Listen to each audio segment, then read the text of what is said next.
Banyarwanda, banyarwandakazi namwe inshuti z'u Rwanda nongeye kubasuhuza. Muri aho murakomeye. Hobe hobe. Muri kumwe n'umuvandimwe wanyu, inshuti yanyu Bizimungu Aloys de Gonzague. Turakomeza kuvuga ku banyarwanda, ituro ritagatifu rya Kristo Umwami. Uyu munsi turavuga ku bwoko bwitwa abanyarwanda mu myumvire y'abanyamihango. Ese abanyamihango basobanura bate ku bwoko bw'abanyarwanda? Ese abanyamihango bashobora gutanga ibisubizo ku bibazo abanyarwanda bibaza? Abanyamihango bafite uko bumva ibintu n'ibindi. Insanganyamatsiko uyu munsi iragira iti untahirize abanyarwanda. Untahirize abanyarwanda. Ibi kandi biri mu gitabo kizashyirwa ahagaragara mu minsi iri imbere, Imana n'ibidushoboza. Igitabo cyitwa Untahirize Abanyarwanda. Ni igitabo cyanditswe ku bufatanye na Padiri Yohani Batista Rugengamanzi. Uyu ni inararibonye mu mateka y'abanyarwanda. Amateka azakomeza kumwibuka ku bijyanye n'ikirenge cya Ruganzu Ndori ubwo Abashinwa baharuraga umuhanda Kigali-Musanze. Icyo kirenge niwe waje kukimenya, aho Abashinwa bari bagitaye nyine batamenye ibyo ari byo, aragipakira agishyira mu modoka ye, nyuma agishyikiriza minisiteri yari ifite umuco mu nshingano zayo.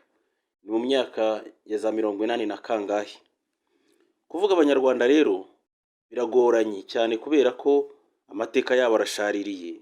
Kuvuga abanyarwanda, kuvuga amateka y'abanyarwanda nta kindi bitumarira uretse gukomeretsanya. Hari impamvu koko zumvikana mu kudakoresha ukuri ku mateka y'abanyarwanda, ariko aha hoho bizadusaba kuvugisha ukuri kweruye. Igihe cyo kuvugisha ukuri ku mateka y'abanyarwanda kirageze.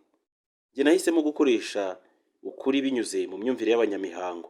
Mu Gifaransa bavuga une langage spirituel. Kuvuga ku bwoko bw'abanyarwanda ni byiza, kuko ibyo bakoze ni agahomamunwa. Buri wese kuri iyi si yibaza ikibazo: abanyarwanda, umunyarwanda. Reka umunyarwanda tumuvuge, ndetse n'abanyamahanga bazamuvuge, nitwe twivuyemo. Ndashimira Imana kubw'aka kanya impaye ngo mbashe kuvuga nisanzuye. Muranyemerera nitize icyubahiro ntakwiriye. Abanyarwanda barakomeretse cyane, kandi kubomora ni no kubatoneka. Ndabigenza nte nka muganga wifuza guhamura umuti ku bibazo bimwe na bimwe. Amateka y'abanyarwanda reka tuyahere kuri Gihanga, umukurambere w'ingoma y'u Rwanda. Duhere ku bukwe bwe igihe arongoye Nyamususa, umukobwa wa Jeni rya Rurenge. Gihanga ajya gutegeka u Rwanda rwa Gasabo, ntabwo bwami bwe abukomora ku babyeyi be, ahubwo abukomora kwa sebukwe. Uyu Gihanga ajya gukwa umugore we Nyamususa, yamukoye inka 8, amasuka 8 n'ibibindi 8. Ni hariya ku Rwerere mu Bugoyi kwa Jeni mwene Rurenge, wari usanzwe ari umwami akaba n'umukuru w'umuryango w'Abasinga. Icyo gihe buri bwoko bwayoborwaga n'umukuru wabwo, bukagira n'igihugu bubarizwamo. Abanyamateka bavuga ko Gihanga ubwo yatangaga iyi nkwano yabitewe n'imibereho y'abaturage yari asanze aho kwa sebukwe mu bwami bw'Abasinga: abahinzi, aborozi n'ababumbyi. Uyu munsi iyo tuvuze ababumbyi, abana bato bumva ko ari abantu basuzuguritse, ariko kera umubumbyi yari nk'umunyenganda ukora ibyombo bikenerwa. Mu gihe cya kera bari abanyacyubahiro. Gihanga Ngoma ijana yatanze iyo nkwano afatiye ku myuga yari beshejeho abo baturage. Byari mu rwego rwo gushimisha sebukwe wari umwami w'Abasinga, dore ko uyu yayoboraga igihugu kinini cy'uburengerazuba bwa Nyabarongo, ahahoze hari amaperefegitura Gisenyi, Kibuye, Cyangugu no hakurya muri Kongo. Muri iki gihe ntawamenya neza aho ibihugu by'Abasinga byageraga. Inka 8 rero bakavuga ko yakwereye aborozi, n'ubundi bari basanganywe inka ari abashumba bari mu gihugu. Amasuka 8 bakavuga ko yakwereye abahinzi basanzwe bahinga ubutaka. Muri icyo gihe bavuga ko abahinzi benshi bahingishaga inkonzo. Inkonzo ni isuka ikozwe mu mahango y'ibiti. Kubona amasuka muri icyo gihe byari bigoranye. Gihanga arayabaha, bamwe abigisha kuyacura mu butare, kuko we yarasanzwe ari umucuzi w'ibyuma. Ni nacyo cyatumye ubwami bwe bukomera muri aka karere. Yari afite intwaro zikoze mu byuma. Ibibindi 8 hano bakavuga ko yarakwereye ababumbyi bari basanzwe mu gihugu babumba ibikoresho nkenerwa. Ibyo Gihanga yabikoranye urukundo, mu buryo bwo kugira ngo abanyamyuga n'abanyamirimo bamwibonemo nk'umukwe w'umwami wabo Jeni wa Rurenge. Nta kindi yari agambiriye. iyo nkwano ya gihanga rero yarakomeje na n'uyu munsi turacyayikoresha. Birumvikana ko ubu buzima bushingiye ku mwuga byari bisanzwe mu karere kose. Hari abahinzi, hakaba aborozi n'ababumbyi. Ubu buzima n'imibereho y'abaturage byari ku isi hose. Igihe cyarashize ikindi kirataha, noneho ku ngoma y'umwami Cyilima Rujugiro nibwo twongera kumva iyi mibereho y'abahinzi n'aborozi b'amatungo. Mu gihe cy'umwami Cyilima wa kabiri Rujugiro n'umuhungu we Ndabarasa, ubwo igihugu cy'u Rwanda cyari cyugarijwe n'intambara, u Rwanda ruhanganye n'ibihugu by'amahanga rukikije.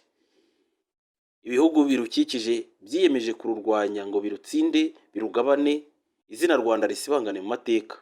Ibyo bihugu byari Burundi, Ubugesera, Igisaka na Ndorwa. Muri ako kagambane, Igisaka nicyo cyari ipfundo ry'imbaraga na politike. Ariko muri ibyo bihugu byose icyari giteye impungenge ni Burundi, kuko Burundi muri icyo gihe bwari igihugu kiri ku rwego rumwe n'u Rwanda kandi gishobora kwipima kikarwana n'u Rwanda byonyine. Icyo gihe rero u Rwanda rwiyemeje gutera ibihugu by'iburasirazuba kandi ruzi neza ko rugomba kubuza Burundi kwinjira muri iyo ntambara. Byabaye ngombwa ko ku nkiko zose zihuje u Rwanda n'u Burundi hashyirwaho ingerero zikomeye zo kubuza Abarundi kwinjira mu Rwanda.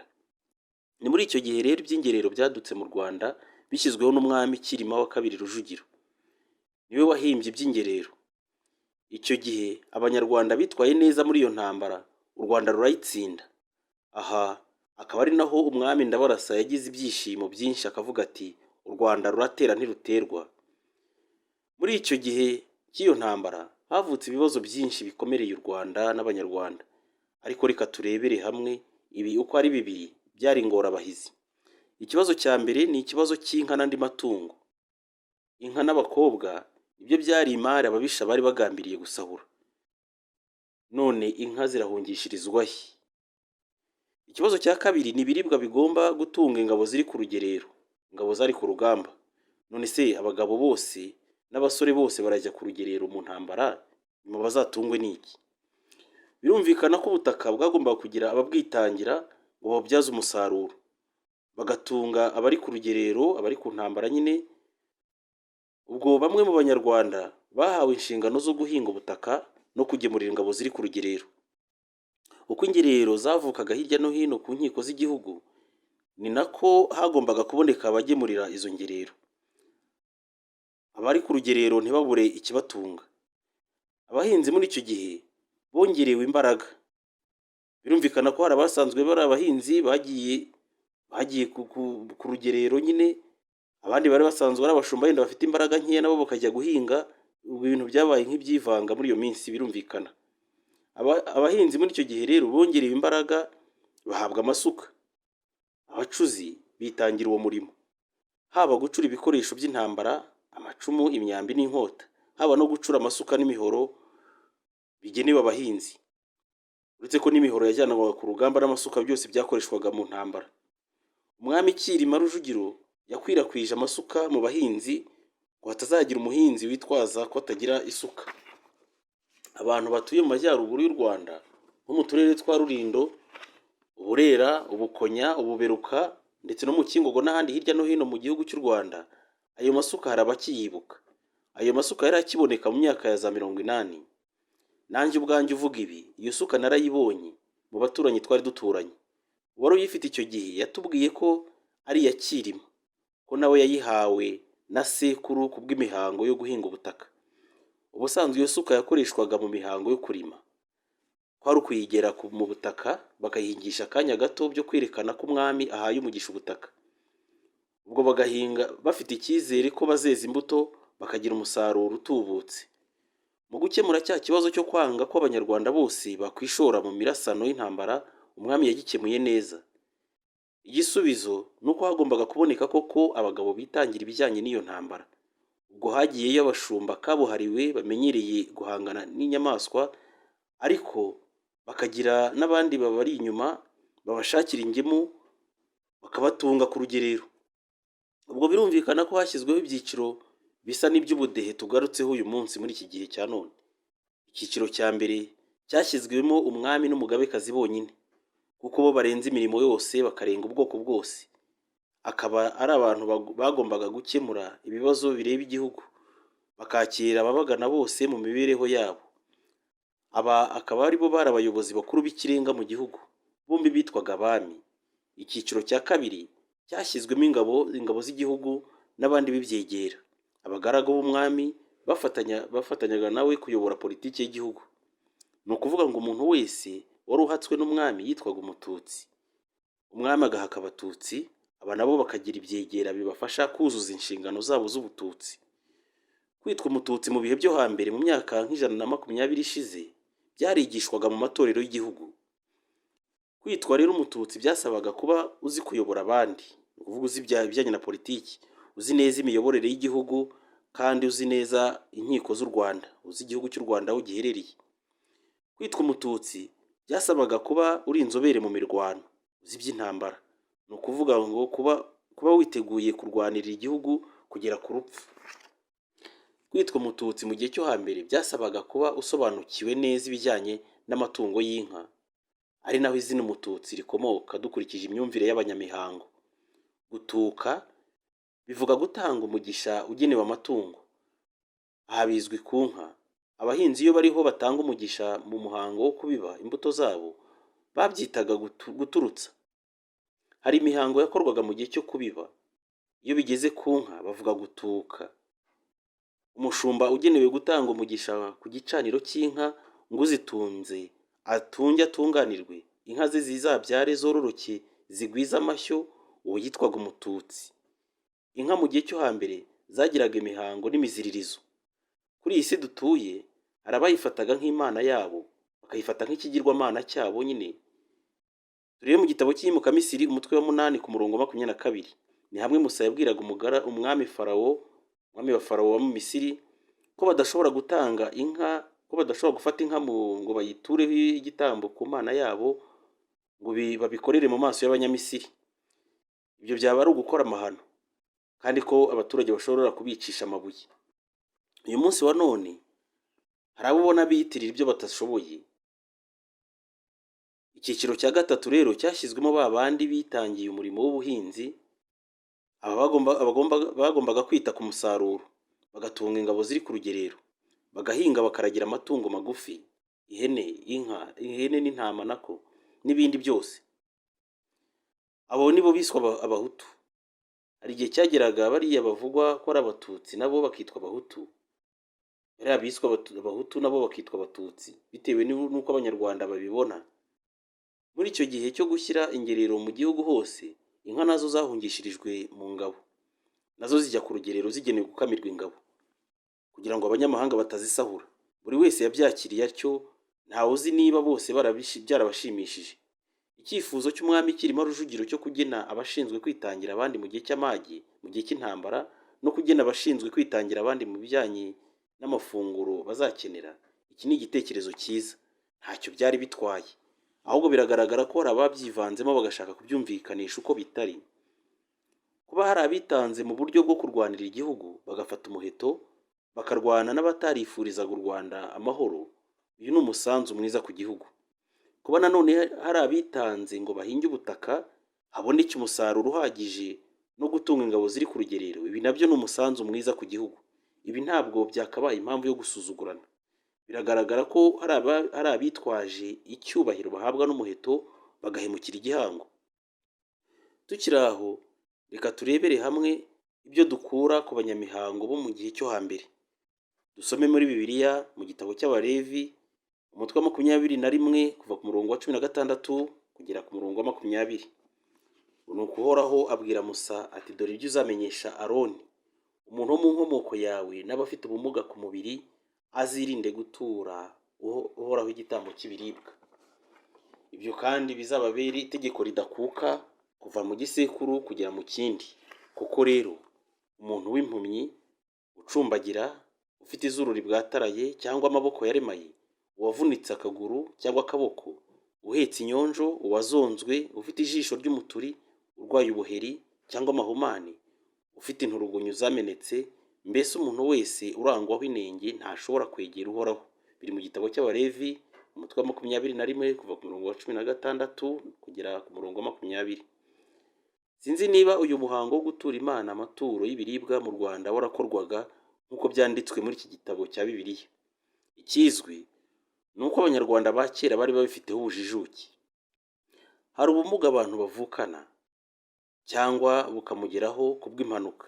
Hari n'ubumuga abantu batera abandi biturutse ku bugome bwa mwene muntu.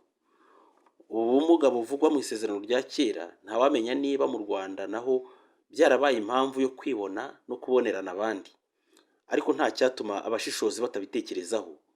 Ikigaragara ni uko bariya abantu bavugwa ko batemerewe kwegera ameza matagatifu y'ibiribwa badashobora kubyihanganira, kandi yenda n'ubu bumuga hari abashobora kubutera abandi byo kwanga ko begera Imana ngo bayisenge bayiramye nabo. Ntabwo abantu bamwe batumirwa ku mafunguro, abandi ngo ntabwo babyemerewe. Nko mu Rwanda icyo kibazo kirazwi. Ikibazo cy'amazuru abwataraye bitiriye umuhutu n'ikibazo cy'amazuru yitiriwe abatutsi. Ikibazo cy'amazuru aboneye n'umubiri ugororotse nicyo kigaragara mu Banyarwanda bashaka kwangira abandi ubusa. Ibi bibazo byose rero si ukuvuga ko umwami Mutara wa gatatu Rudahigwa atarabizi. Yari abizi neza kandi yarabibonaga. Kiriya kibazo cy'abahawe inka n'umuheto ngo barwanirire igihugu, abandi bagahabwa amasuka n'ubutaka ngo babuhinge kandi batunge ingabo ziri ku rugerero, yabonaga neza ko bizatera amakimbirane mu Rwanda ruyobowe n'abanyamahanga. Ikibazo cy'inzangano zigenda zikagera no mu batware bakarenganya uwo bikundiye, iki kibazo yagituye Kristo Umwami. Rwanda uragowe. Uragowe Rwanda. Uragowe wishyizemo ko abafite amazuru adateye nk'ayo ufite ari abanzi bawe. Uragowe. Wowe ukeka ko abafite ubumuga ku mubiri ari abagenewe gusekwa no kwigizwayo. Uragowe. Uragowe ufata amasura y'abantu ukayashingiraho politiki y'igihugu. Uragowe muyobozi ushingira politiki y'igihugu ku matungo, inka, ihene, inkoko nyinshi, kuko ari ejo bundi bishobora kugushiraho ugasigara amaramasa. Uragowe. Uragowe wowe ushingira politiki yawe ku mazuru, ku majigo n'amajosi, kandi udashoboye kubitanga ngo bose bakwirwe. Nyagasani Imana yaramuguhaye ngo mubane, umukunde. Ntabwo Imana yamuremye gutyo ngo nawe ubyitwaze ukeke ko nayo yamwanze. Uragowe, muragowe. Uragowe urwanya urukundo rw'Imana mu bana bayo. Hakurikijwe rero ibi bisobanuro tubonye by'abanyamihango, Umututsi yashoboraga kubyara Umuhutu, Umuhutu nawe yashoboraga kubyara Umututsi. Reka twumve igisobanuro Profeseri Muswahili Paulin atanga mu kinyamakuru Intego nimero 13.